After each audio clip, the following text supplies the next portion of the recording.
Hola, buenos días, soy Mercedes Abad. Supongo que la mayoría de las personas que estéis viendo este vídeo ya sabéis que teníamos una cita hoy a las 12 de la mañana para contaros un poco mi propuesta de experiencia educativa, pero no ha sido posible por problemas técnicos. Entonces hemos optado por hacer una grabación de la presentación y la proyectaremos seguramente esta tarde. Pues nada, sin más, paso directamente a contaros lo que había preparado. A ver si hay suerte. Gracias.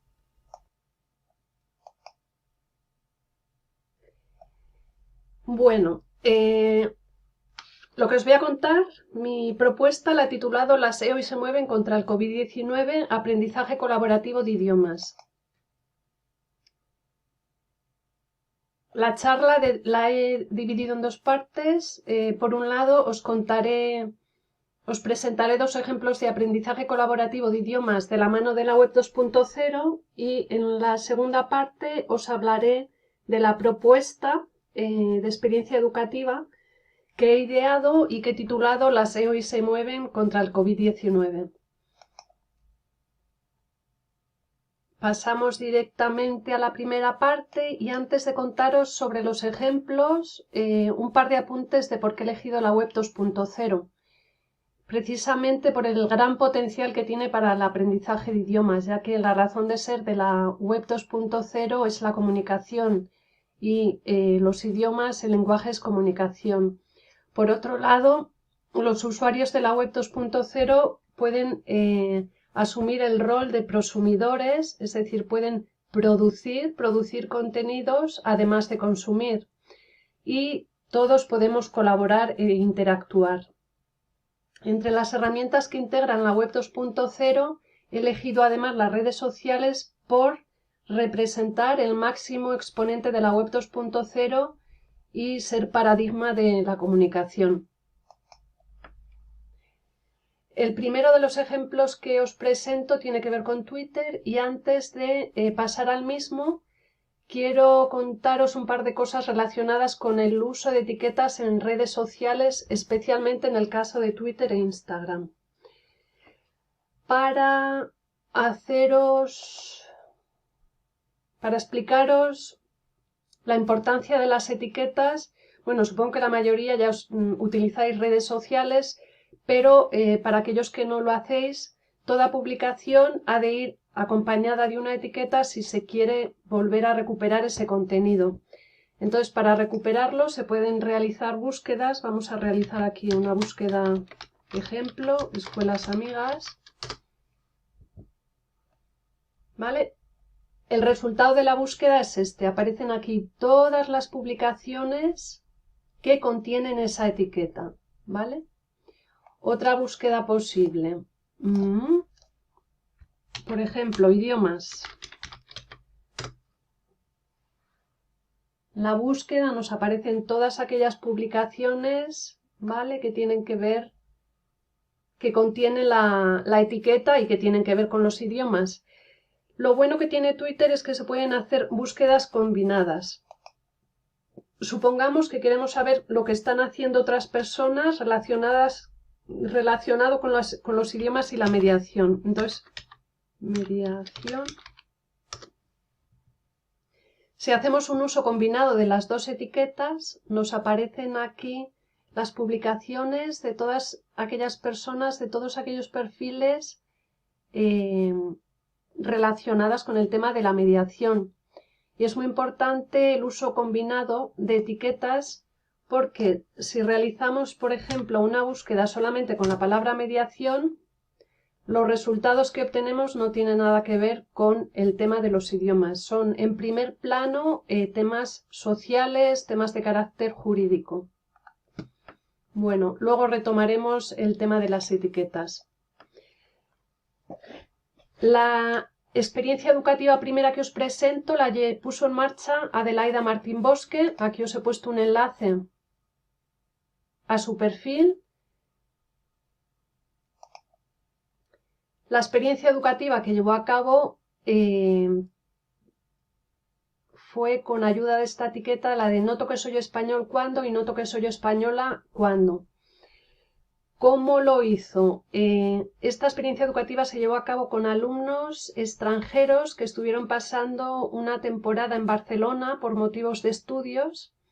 Entonces, después, al cabo de 6 meses de estancia en Barcelona, se les propuso participar en esta iniciativa. Lo que tenían que hacer era publicar 3 tweets para reflexionar sobre sus síntomas de españolización, y para la publicación de dichos tweets tenían un plazo máximo de 5 días. Luego tuvieron el aliciente de que los 3 mejores tweets fueron premiados con puntos extra en el examen final, lo cual supuso un fuerte estímulo. Vamos a ver un par de ejemplos. Con el noto que soy español cuando... Aquí, por ejemplo, noto que soy español cuando soy el fan más grande del Barça en el bar. O noto que soy español cuando puedo tomar el metro en todas partes y jugar al fútbol en la playa. Noto que soy español cuando he perdido mi voz en el clásico. Los tweets podían ir también acompañados de un texto. O sea, además del texto, quiero decir, podían ir acompañados de una fotografía y un vídeo. Vamos a ver otro ejemplo. A ver, un segundo. El otro ejemplo, noto que soy española cuando... Por ejemplo, noto que soy española cuando he caminado a su casa de una discoteca a las 6 de la mañana. Bueno, decir que eran alumnos de A1 y la verdad que hay cosas aquí muy interesantes. Hay algunos que tienen faltillas, pero yo creo que resultó una experiencia muy positiva. Os he puesto aquí un enlace, o más bien 2 enlaces, donde se explica de manera detallada todo el conjunto del proyecto. La segunda experiencia educativa tiene que ver con Instagram. Vamos a hacer una búsqueda en Instagram para que veáis que funciona un poco diferente que Twitter. Este es el aspecto que tiene Instagram en el ordenador de sobremesa. Para el ordenador de sobremesa, Instagram en realidad es una aplicación que está creada para dispositivos móviles. Y entonces aquí en el ordenador tiene un aspecto un poco diferente, un poco menos atractivo y no ofrece todas las funcionalidades que ofrecen los dispositivos móviles. Pero para lo que queremos explicaros nos sirve. Vamos a realizar una búsqueda, por ejemplo, con la palabra idiomas. Si tecleamos idiomas, pues aparecen todas aquellas publicaciones que contienen esta etiqueta y que están relacionadas con los idiomas. Pero si queremos hacer un uso combinado de etiquetas, como hemos hecho en Twitter, idiomas y mediación, nos encontraron resultados, porque es imposible hacer un uso combinado de etiquetas. Entonces, cuando se publican cosas en Instagram, es muy importante elegir una etiqueta que sea en la medida de lo posible única para poder recuperar únicamente esa información posteriormente y poder trabajar sobre ello. Luego vuelvo al tema. ¿Vale? Esto en cuanto a las etiquetas y la experiencia educativa que os quiero explicar en relación con esta red social fue llevada a cabo por Adelaida Martín Bosque, que ya la hemos visto antes, y también por Pilar Munday. Pilar lamentablemente falleció el año pasado, pero he querido incluir aquí su nombre por si alguien está interesado, lo cual yo recomiendo en hacer alguna búsqueda en redes sociales o en Google para conocer el valioso legado de Pilar. Pilar como profesora que era de origen español, pero que estuvo viviendo 25 años en Estados Unidos, ejerciendo así allí su labor como profesora de español para extranjeros. Entonces Pilar y Adelaida, que creo que no lo he dicho antes, afincada en Barcelona, allí es donde ejerce como profesora de español para extranjeros, Ambas pusieron en marcha este proyecto en Instagram, que denominaron Desafío Instagram L. Abrieron una cuenta extra para este proyecto educativo y utilizaron la etiqueta Instagram L. ¿Cómo funcionaba este proyecto? Lo que hacían era publicar, decir que esta experiencia educativa estuvo activa desde el 28 de febrero de 2014 hasta el 31 de marzo de 2019. Y en la experiencia educativa participaron profesores y alumnos de diferentes lugares del mundo. Era una experiencia global. Y en el momento donde se realizó la última publicación, que fue el 30 de abril de 2019, el total de publicaciones ascendía a 55.118, lo cual es una absoluta barbaridad y pone de relieve el éxito de la experiencia educativa. Bueno, os explico cómo funcionaba. Mensualmente, a principio de mes, se publicaba una diapositiva con una palabra para cada uno de los días del mes.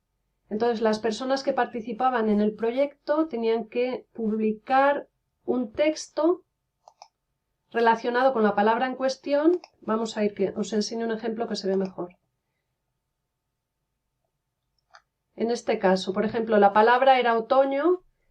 El texto, durante el otoño, las hojas caen en los árboles, iba acompañado de una fotografía o de un vídeo y además de la correspondiente etiqueta de la experiencia educativa y las etiquetas de grupo para luego poder recuperar esa información y poder trabajar sobre ella. Vamos a ver otro ejemplo. En este caso la palabra era película y el texto dice: la última vez que fui al cine vi la película Arctic. Este drama no me disgustó, es bastante buena, ¿vale? Acompañada de su texto correspondiente. Si te pones a mirar las aportaciones de los alumnos, francamente a veces hay cosas muy divertidas y muy creativas. De nuevo, importante no olvidar las etiquetas, la del proyecto en general, la de la palabra del día y las etiquetas del grupo clase. En este caso también os he dejado aquí un enlace donde se explica la experiencia educativa de manera más detallada. Pasamos entonces a presentar la propuesta para las escuelas oficiales de idiomas, que he titulado Las escuelas oficiales de idiomas se mueven contra el COVID-19. ¿En qué consistiría? Las redes sociales a utilizar serían Twitter e Instagram, la etiqueta a utilizar EOI COVID-19, la etiqueta de la primera tarea sería después del COVID-19 y en la descripción de la tarea he añadido lo siguiente: los alumnos tendrían que elegir una de las dos redes sociales, Twitter o Instagram. Luego, cada alumno habría de publicar de 1 a 5 mensajes a la semana durante 2 semanas, por ejemplo, y además comentar 2 o más mensajes de compañeros del grupo clase. Esto sería el mínimo. Luego, el máximo ya lo pondrían ellos. Las publicaciones de los alumnos tendrían que contener la etiqueta de tarea, además del mensaje escrito. Y el mensaje escrito iría acompañado de una foto o un vídeo. Yo he puesto aquí un ejemplo. Los dos son ejemplos que he añadido en Instagram. La publicación quedaría así. Esto es un vídeo, aquí no se ve el movimiento, pero es vídeo. Después del COVID-19 me voy a escapar al campo. O después del COVID-19 te voy a comer a besos. Quedarían así las publicaciones que luego se podrían recuperar con ayuda de la etiqueta, pero aquí, además de esta etiqueta, se añadirían estas otras que he puesto aquí abajo, y para explicar el porqué de estas etiquetas he elaborado un archivo adjunto que vemos ahora mismo. Aparece aquí como mucha letra, pero es muy sencilla la construcción de las etiquetas. En la parte de la izquierda he puesto cómo conformar la etiqueta y en la parte de la derecha la etiqueta ya lista. El total de etiquetas son 7. La primera, egoísta, EOIstas como distintivos de las escuelas oficiales de idiomas. La segunda, EOI y el nombre de la localidad donde se sitúa la escuela oficial de idiomas, por ejemplo, EOI Aranda de Duero. La tercera, EOI COVID-19. La cuarta, la etiqueta correspondiente al idioma, en el idioma correspondiente, L o Deutsch, etc. La quinta, la etiqueta de nivel. La sexta, muy importante, sobre todo si se va a utilizar la red social Instagram, porque ya hemos visto que solamente se pueden realizar etiquetas utilizando realizar búsquedas utilizando una única etiqueta. Entonces, mi propuesta para conseguir que no se repitan las etiquetas era la siguiente, es la siguiente. Utilizar para construirla las dos primeras iniciales del nombre del profesor más la primera inicial del primer apellido más la primera inicial del segundo apellido más el nivel. Aquí tenéis el ejemplo. Y la séptima etiqueta, esta sería la única que variaría, porque la tarea inicial sería la que inaugura esta etiqueta después del COVID-19, pero en realidad se podría continuar con esta acción e idear más etiquetas a nivel de todas las escuelas. Lo interesante que veo yo aquí es que, imaginaros, se podría recuperar la información de lo que se está haciendo en todas las escuelas. Si, por ejemplo, tú introduces la etiqueta EOI COVID-19, podrías ver lo que se está haciendo en torno a esta etiqueta en todas las escuelas oficiales de idiomas de toda España. Lo podrían ver alumnos, profesores, cualquiera que estuviera interesado. Luego, además, en el caso de Twitter, si se suma la etiqueta, por ejemplo, Deutsch, podrías ver todo lo que se está haciendo en torno a esta etiqueta en el idioma alemán o todo lo que se está haciendo en torno a esta etiqueta en el idioma inglés. Se podría hacer una selección también por nivel. En fin, que cualquiera podría obtener una visión global de lo que se está haciendo a este nivel. Entonces, las publicaciones de los alumnos se podrían retomar luego para las clases virtuales, además de permitir trabajar con determinadas estructuras o formas lingüísticas.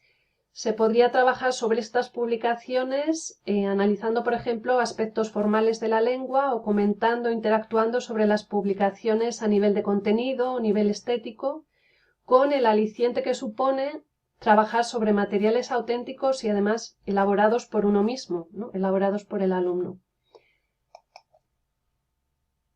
Aspectos positivos que veo yo en esta experiencia educativa o en experiencias educativas de este tipo es que se posibilitan aprendizajes significativos, es decir, se crean tareas relevantes y útiles para el alumnado tanto a nivel afectivo como cognitivo.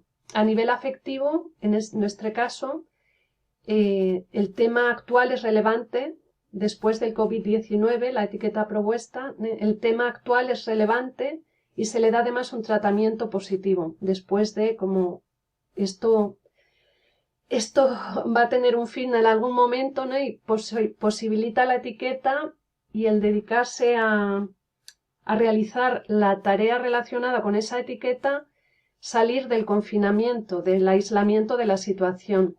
Además, esa salida se produce en grupo, ¿no? Y con el apoyo del resto de las personas que participan en la misma, produciéndose un efecto cohesión entre el alumnado. Y luego, al producirse en abierto en redes sociales, lo que hace es que los alumnos se esfuercen más en hacer producciones más creativas, mejores a nivel lingüístico. Y luego, a nivel cognitivo, por supuesto, la acción, la experiencia educativa posibilita el desarrollo de destrezas lingüísticas, de pensamientos sociales y socioafectivas que explico aquí. Además de los aprendizajes significativos, se producen también aprendizajes activos basados en la experiencia, en tanto en cuanto el alumno ha de tomar un rol activo un rol activo para el desarrollo de destrezas lingüísticas, tanto de las básicas como de la interacción y la mediación, desarrollo también de habilidades de pensamiento como son recordar, comprender, aplicar, analizar, evaluar y crear. Así se definen o se clasifican en la taxonomía de Bloom. He incluido aquí un enlace porque aparece una versión actualizada en relación con la tecnología que me parece muy interesante, muy útil para los tiempos que corren. El trabajar todas estas habilidades de pensamiento posibilita aprendizajes más profundos y duraderos, y luego además este tipo de proyecto permite trabajar no solamente el plano cognitivo sino también el afectivo, en tanto en cuanto se posibilita relaciones interpersonales entre el alumnado y el profesorado también. Se concede espacio a las emociones, a los sentimientos, y se desarrolla un sentimiento de pertenencia a un grupo que refuerza el aprendizaje y favorece el aprendizaje de todos. Y por último, los aprendizajes colaborativos que genera o que posibilita una experiencia educativa de este tipo se refieren a la interdependencia positiva en el sentido de que determinadas tareas se resuelven mejor en la colectividad, tanto a nivel afectivo como cognitivo. Se pasa de la competición en el trabajo individual, cuando los alumnos trabajan de manera aislada, a la colaboración, y todo esto es favorable al aprendizaje de todos. Y además, al aprender de esta manera, se puede aprender de los otros y con los otros. Puedes contrastar las interpretaciones propias de la realidad con las de los compañeros, tienes acceso a modelos lingüísticos diversos, ves lo que hacen los otros alumnos, lo comparas con lo que haces tú.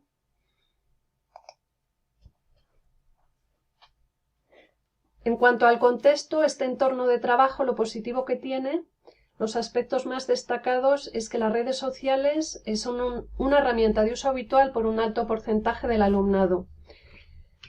A ver, yo recogí aquí el estudio anual de redes sociales de 2018 de la agencia IAB España. Dice que el 85% de los internautas españoles utilizan redes sociales. Entre ellas incluyen Facebook, YouTube, Twitter, Instagram, lo cual quiere decir que son herramientas de fácil manejo para un alto porcentaje del alumnado y son herramientas que resultan atractivas para ellos. Las redes sociales nos permiten además la ruptura de barreras espaciotemporales, nos permite romper con la separación entre aprendizaje formal, el que acaece en el aula, el que acontece en el aula, y el aprendizaje en redes sociales, que correspondería al aprendizaje informal. Esto hace posible conectar el aula con la realidad fuera del aula, que siempre es motivante, aporta al conjunto del proceso de enseñanza y aprendizaje autenticidad, flexibilidad y un tono más desenfadado. El ambiente de aprendizaje es diverso, está abierto a la creatividad, a la espontaneidad, a la toma de decisiones, y se hace un uso de la lengua extranjera en un entorno colectivo, que es como corresponde, como normalmente se hace cuando utilizamos el lenguaje en la realidad, ¿no? Y se posibilita además el aprendizaje en la interacción con los otros. La interacción tanto lingüística como mental, porque no hace falta expresarse lingüísticamente para que haya una interacción. Entonces, de esta experiencia educativa y de experiencias educativas de este tipo en general, yo destacaría sobre todo el fomento de la disposición activa y participativa para el aprendizaje del alumnado, que estimula la autonomía y la responsabilidad sobre el propio proceso de aprendizaje, con lo cual se mejora el rendimiento y la efectividad de los aprendizajes y favorece el desarrollo de la competencia comunicativa en la lengua extranjera, que al fin y al cabo es lo que queremos. Y como añadido, la cohesión que una experiencia educativa de este tipo genera entre el alumnado y el profesorado, y entre el profesorado mismo, lo que supondría un refuerzo para las escuelas oficiales de idiomas como institución. Porque imaginaros lo que decía antes, el poder saber todos, utilizando esta etiqueta de EO y COVID-19, qué es lo que están haciendo todas las escuelas oficiales de idiomas en cualquier punto de España en torno a esta etiqueta. ¿Vale? Eso es muy interesante, genera cohesión y en realidad es una manera de colaborar. Para las personas que no tengan muy claro esto de utilizar las redes sociales en abierto para el aprendizaje de idiomas, yo en cualquiera de los casos recomendaría tanto a profesores como alumnos tener dos cuentas, una cuenta para usos académicos y una cuenta para usos personales, por separado. Y luego además pactar una serie de normas sobre el uso de espacios colectivos. Yo os he puesto aquí una muestra de lo que yo preparé para la experiencia educativa que yo llevé a cabo con mi tesis. A ver, os muestro un ejemplo. Respetemos los derechos de autor y la privacidad de terceras personas en nuestras publicaciones. O no publiquemos en la comunidad virtual contenidos comerciales o que no tengan conexión alguna con la razón de ser de la comunidad. Esto es solamente una muestra. Si os animáis a participar en esta experiencia educativa, podríais utilizar esta infografía o crear otra a partir de esta. Lo que yo sí que recomiendo es que se redacte en primera persona del plural porque si se hace así, los alumnos se sienten más identificados con estas normas y les resulta más fácil respetarlas. Porque las redes sociales a mí me parece una herramienta cuyo potencial no podemos desaprovechar. Y además, si de verdad se quiere motivar y llegar a los alumnos, habrá que entender su entorno y adaptar la enseñanza al mismo. Sobre este tema escriben aquí Poza, Cabrera y Lloret un artículo cuyo enlace os he puesto aquí, que es muy interesante. Porque las redes sociales son lo que nosotros queramos que sean. ¿Vale? Antes de terminar, agradeceros por supuesto la atención, pero quería subrayar la importancia que creo que tiene el aprendizaje de idiomas hoy en día, teniendo en cuenta el mundo globalizado en el que vivimos, porque el aprendizaje de un idioma va mucho más allá de la adquisición de una serie de conocimientos lingüísticos. Cuando uno adquiere un idioma, adquiere una serie de conocimientos sobre la cultura en cuestión y si se adquiere esa competencia lingüística y esa competencia cultural, se adquiere también una capacidad, la capacidad de comunicación entre culturas, lo que se denomina el diálogo intercultural, capacitando de esta manera a las personas no solamente a nivel lingüístico y cultural, sino a nivel intercultural. Y en este sentido, las escuelas oficiales de idiomas, como institución pública que se ocupa de la enseñanza de idiomas, tienen muchísimo que aportar. Simplemente, si pensamos en que las escuelas oficiales de idiomas, su labor es centenaria, tiene una experiencia centenaria en este campo. Las escuelas oficiales de idiomas tienen infraestructuras en toda España, tienen una oferta de idiomas muy amplia, son 18 idiomas más español para extranjeros, más las lenguas oficiales de las comunidades autónomas y luego que cuenta con un profesorado especializado, formado en nuevas tecnologías. Con este último empujón que nos ha dado el COVID-19 ya era lo único que quedaba por mejorar. Yo creo que esta situación se ha de aportar, se ha de aprovechar. Yo termino aquí. De nuevo daros las gracias, deciros que pasaré esta presentación a Laura por si queréis consultar alguna cosa más con sus respectivos enlaces para que la suba a su Twitter y yo misma la subiré a mi Twitter que os he puesto aquí al final. Pues nada más, muchas gracias, nos vemos. Nos vemos en redes.